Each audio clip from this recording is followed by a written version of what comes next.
Welcome to the Michael Ray Podcast.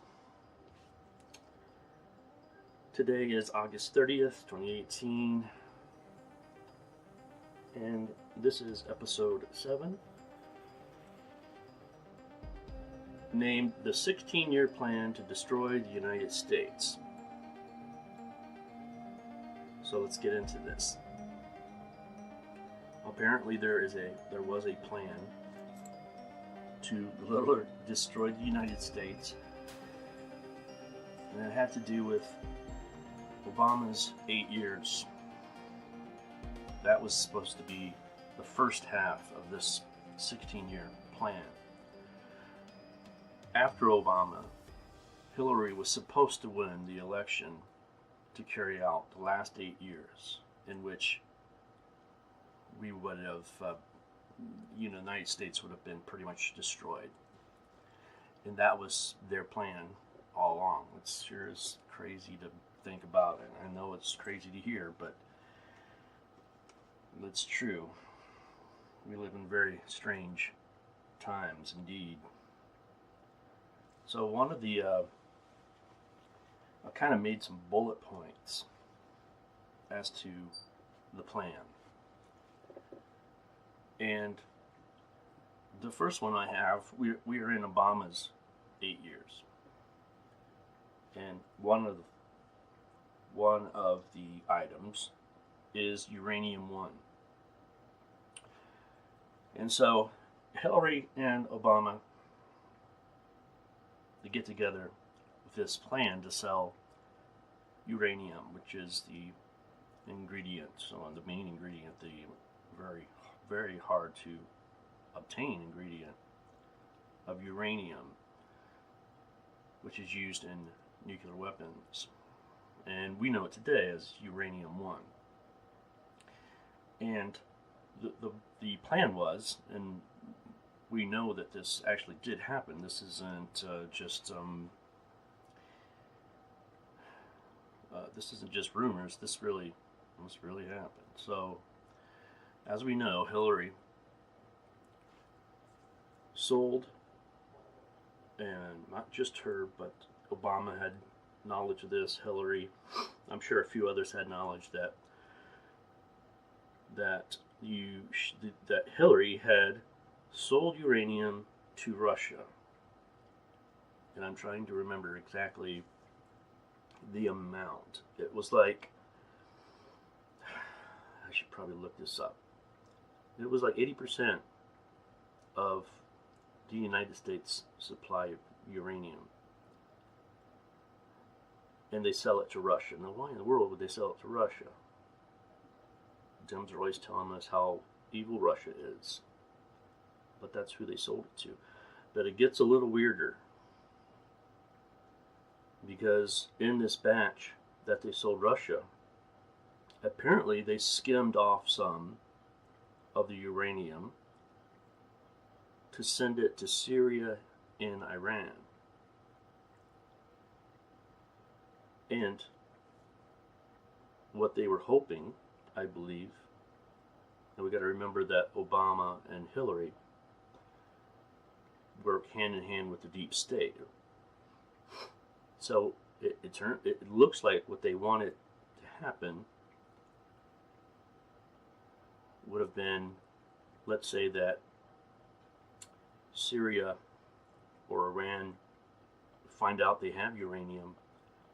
The uranium came from the same batch, and the world would think that, oh, well then, if it came from the same batch, then Russia must have sold or given or sold uranium to Syria and Iran, which would have sparked a war, because Syria and Iran are not our friends.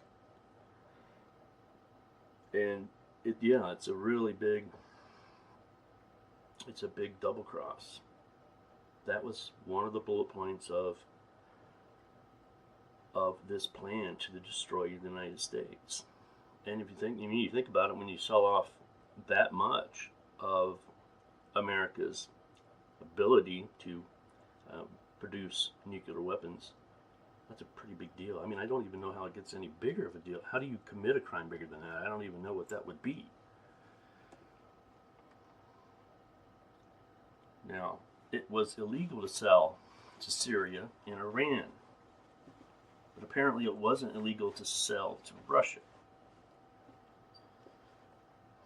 Well, it certainly was immoral, and it certainly was done in the shadows. They didn't want us to know about it. They were hoping Uranium One would go away.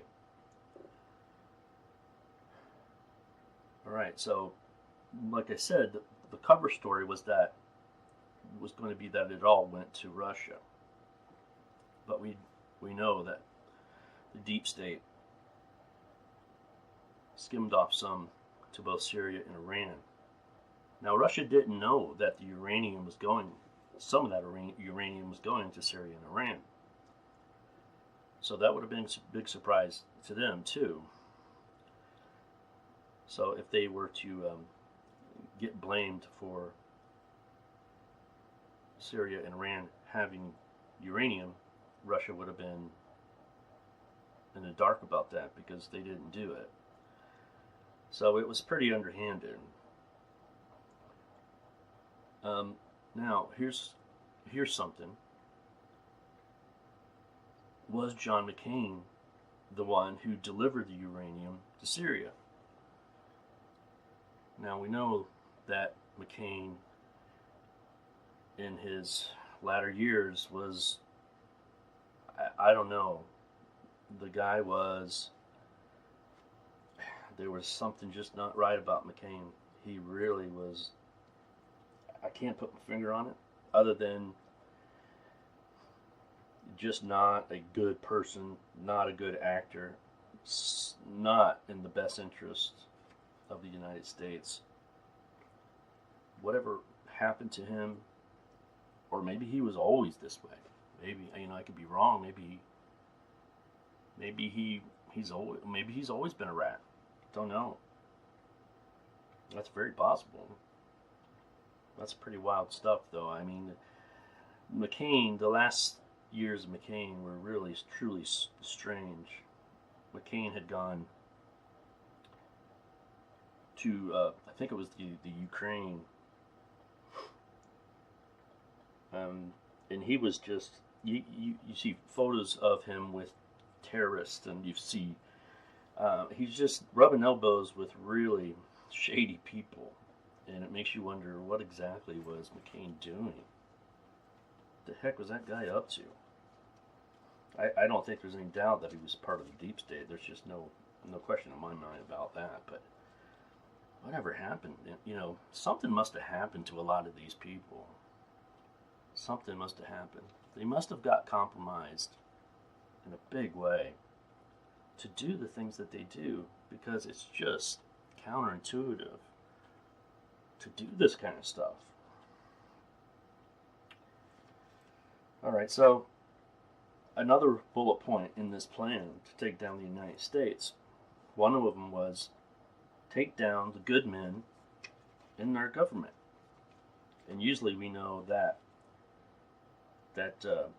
General Flynn and Rogers were a couple of those good men that the deep state, Hillary, Obama, and the deep state decided had to go.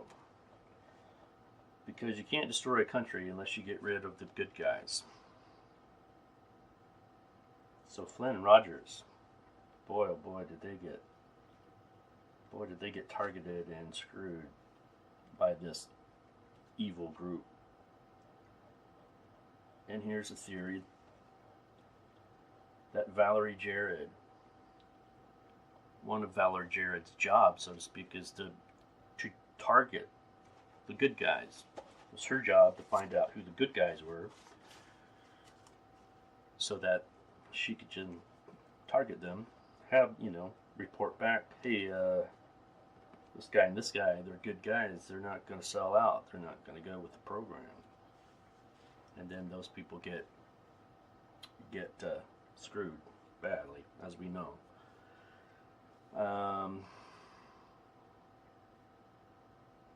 there was something called the Special Access Programs were sold off to foreign governments.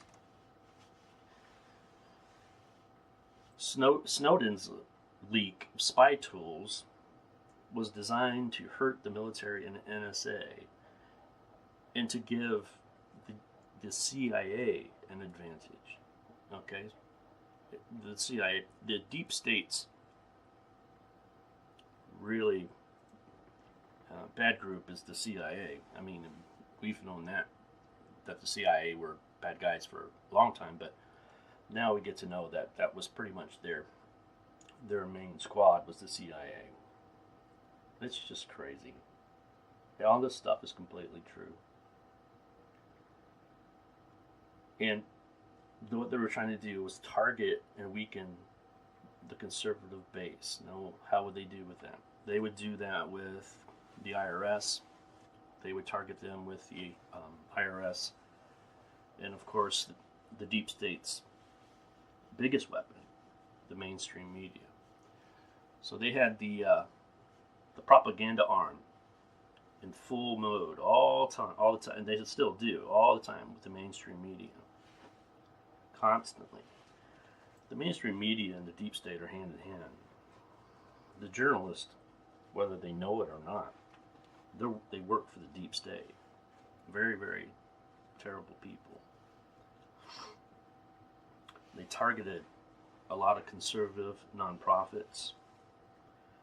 And here's another thing. And this is how I remember after 9/11/2001. This was the first thing that really woke me up to 9/11 being a complete nonsense joke, was that our southern border was left wide open. Now, if we are, as they were trying to make us believe, at war with these terrorists, and something as bad as 9/11/2001 happens, what would anybody do with half a brain cell in their head? You would secure the border. Because if we are truly at war with a rogue group, then you got to know who's coming in and out of your country. It's crazy. Of course, they didn't do that. Southern border was left wide open. Northern borders, it's real easy too. You could just walk across. So that's when I knew it was that it was a lie, and that was pretty bad. And at that time, as those of us, older folks who remember 9/11, boy, I tell you, you couldn't convince anyone that it was something other than the official story in the beginning. Now, as the years have rolled out, I think over more than half of the people now know that it was bull, that it was an inside job, that was deep state stuff. So the plan was to open the border and flood the United States with illegals, ISIS, and MS-13. And why they did that was, well, if you're going to destroy a country, flood it with people who are not, if you want to destroy the United States, then just flood your country with people that hate the United States. That's kind of a simple one. And what they also did, and this is in the case of Seth Rich, they would also use these people as hitmen, right? MS-13 isn't going to have any problem killing somebody. And so you have one of your agents from the deep state go to some MS-13 gang members and say, hey, I want you guys to do a hit on this guy. That's what they did in the case of Seth Rich. It was actually a couple of MS-13 gang members that shot Seth Rich. And so that's how they would use both the terrorists and MS-13. There really is no difference. I mean, they're both terrorist groups. But the deep state would actually use them as assets to undermine and destroy the United States. Can you believe we're even talking about this right now? Who would have ever thought that would ever happen. That there would be somebody that would actually, that there would be people who would do that. It's just so mind-boggling. I don't even know. It makes my head hurt just thinking about it. What in the world could these people be? Why in the world would they want to destroy the United States? I just, it's so crazy. But then again, they would use these people, the illegals, MS-13, ISIS, all these groups. They use them to destabilize, and in the case of hits on somebody like Seth Rich, they would actually hire them as hitmen. So it's pretty crazy. Another thing that they did, we're still under Obama's term, is they turned a blind eye to North Korea. They let North Korea build their nukes.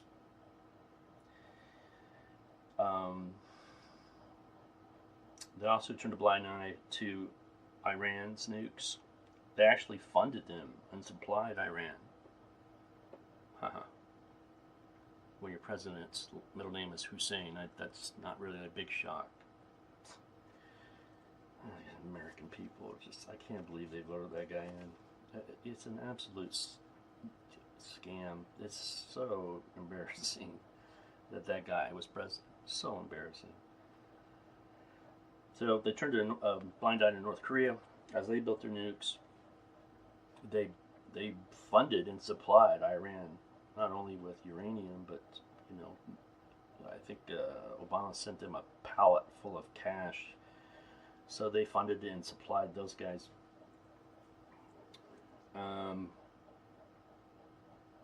Now, this theory goes that Antonin Scalia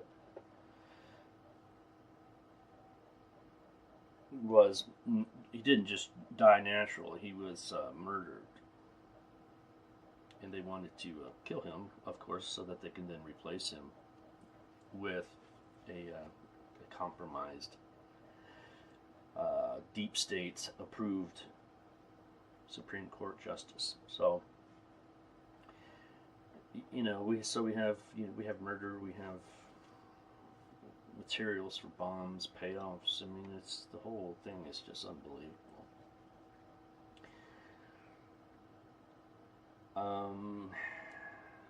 Let me see where we left off here. Oh yeah, getting back to the uranium one thing. Not only did they supply Russia and Syria and Iran, at the same time, when they took the supply of uranium from the United States, they weakened the United States by a huge margin. It may have been as much as 80%. I'm going to have to look that up. I might have to put that in the comments, or in my, my little show notes, I guess you'd call them. So, another thing they did was they interfered with NASA. And they were allowing these bad countries to take down United States satellites, which of course is a big deal because a lot of those satellites are used for military purposes. So they're, very tangibly trying to destroy the United States. Installation of weapons of mass destruction in space and EMPs. Crazy. It's just crazy that they were doing this stuff, but it's really is, if you dig deep, you do the research, this is what they wanted. So that really would round out Obama's first 8 years. Now Obama has got to go. He served his 2 terms. And it was time to install Hillary so that Hillary can carry out the last 8 years. Now we all know that Hillary was supposed to win. And when President Trump won, boy, that really screwed things up for him. Because they never thought that would happen. Alright, so what was Hillary supposed to do? With Hillary's 8 years, She was supposed to start World War III, work on population control, get rid of any patriots that are in the military, kill the economy. She's really good at that. Literally trying to starve people. Of course, banning the Second Amendment and the selling of any guns to the people, of course. Install Supreme Court justices that play ball with the deep state and Hillary. Another big one is remove the Electoral College. There's a lot of controversy about the Electoral College. We need the Electoral College. It's too much for us. It's too much for me to go into right now as to why we need that, but trust me, we do. The deep state would love to get rid of the Electoral College because it makes it much easier to fix an election. So they would really love that. Again, I can't go into the details of that. Maybe I could do another video on that, another podcast on that. But yeah, George Soros owns a lot of voting machines that are, of course, rigged, and they would have used Soros's machines to help fix the elections in the candidate of their choice.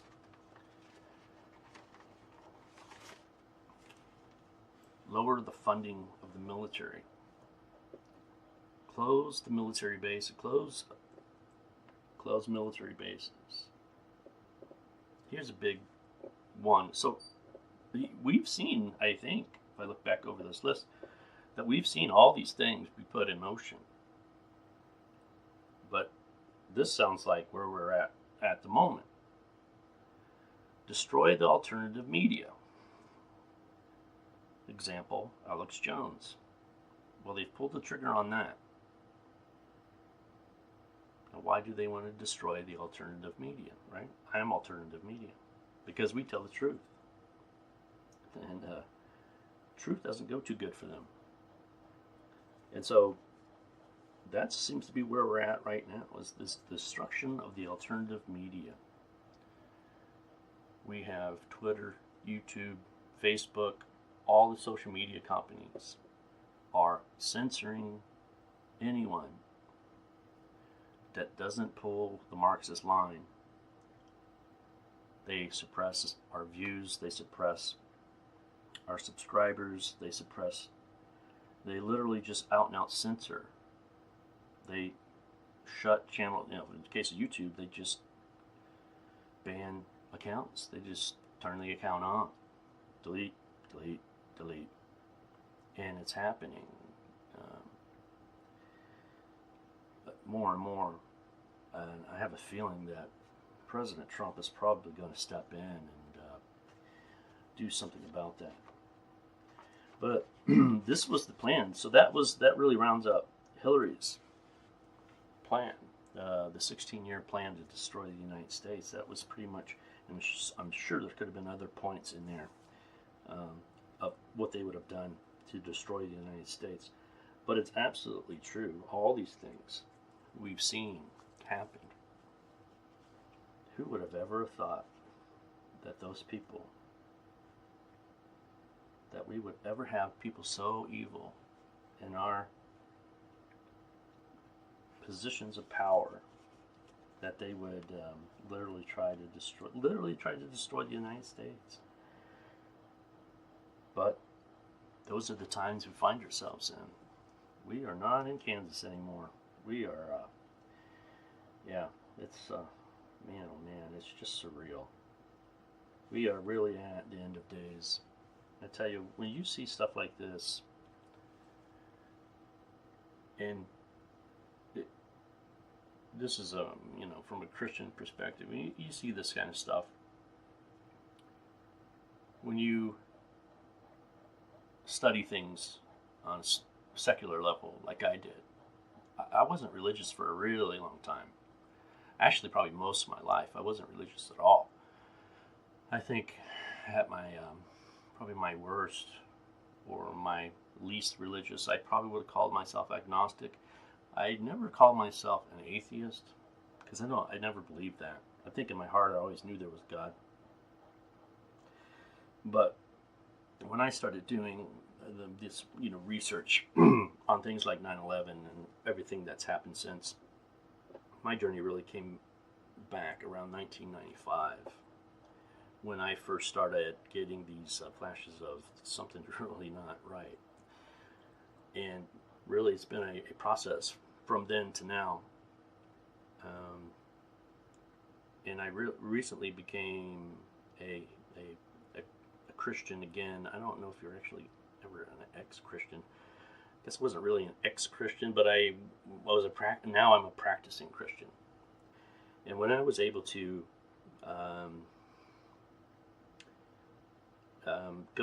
come to the same point, both with religion and without religion, and still end up at the same point in time in history that we are now, that really solidified for me that what I was researching, what I was finding out was absolutely true. It was scary, but then at the same time, it actually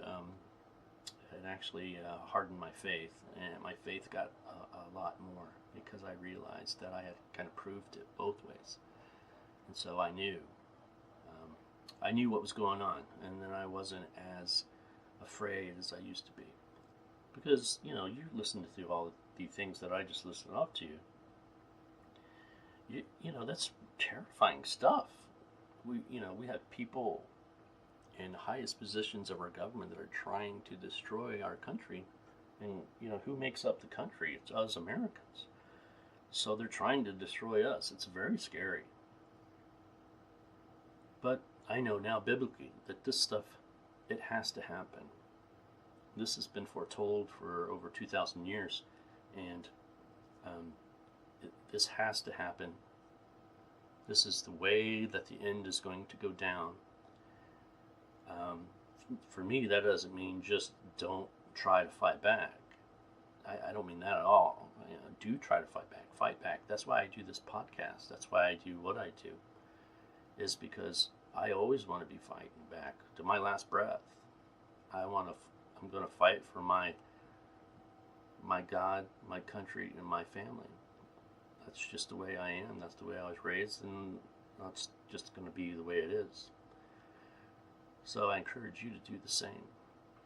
But it does give me a lot of hope to know that in the end, the good guys are going to win. Sorry, bad guys, but this was you just don't have a chance. You might win a few battles, but you're going to lose the war. So you might want to get right with God. That'd be a really good idea for you. So yeah, that was the 16. Now you probably asking, where did I come up with this theory? This is actually a theory from Q. And Q made a post in January of 2018, where he kind of goes over all this stuff, that this was their plan. So I'm not just pulling this out of the air. I'm borrowing this information that Q has told us to present this to you, and so that you know that this is true. And Q has confirmed that this is true. And all you got to do to confirm it really is just trust your eyes and your ears. I mean, it's happened, so there's no need to wonder about it. It did happen. But I think God made sure that Hillary didn't get in, and Trump did get in, and boy, that really messed them up. They've been howling. They've been howling like an animal caught in a trap, and they're absolutely losing it. All right, so with that, I'm going to wrap it up. This has been the Michael Ray Podcast. This is episode, I believe this one's 7. And the title of this one was The 16-Year Plan to Destroy the United States. It's absolutely crazy. Until next time, folks, goodbye.